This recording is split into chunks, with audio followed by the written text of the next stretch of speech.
Good morning. Friday, October 30th.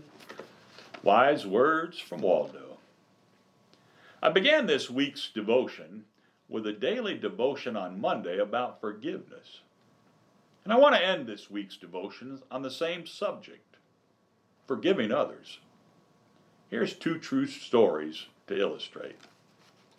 On February 9th, 1960, Adolf Kors III was kidnapped and held for ransom. 7 months later, his body was found on a remote hillside. His son, Adolf Kors IV, was 15 years old. For years, he hated Joseph Corbett, the man who was sentenced for his father's slaying.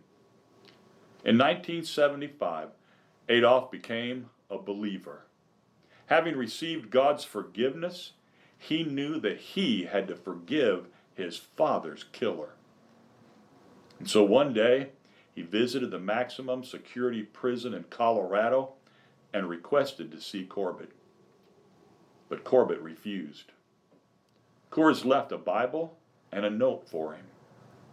The note said, "I came to see you today. I'm sorry we couldn't meet. As a Christian, I came to forgive you. I do forgive you, and I ask you to forgive me for all the hatred that I held towards you."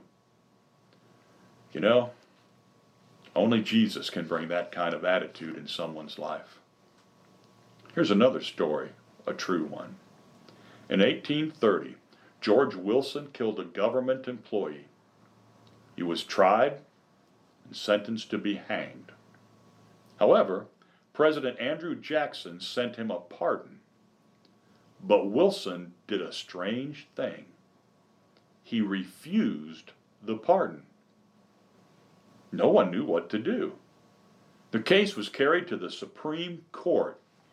Chief Justice Marshall wrote the court's opinion.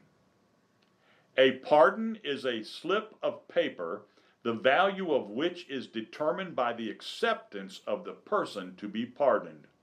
If it is refused, it is no pardon, and George Wilson must be hanged."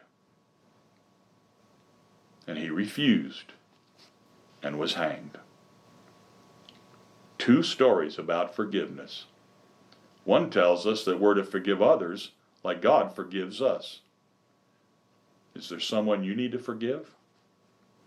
The second story reminds us that we're to accept forgiveness.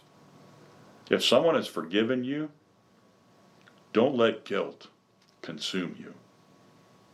Be willing to forgive and accept forgiveness.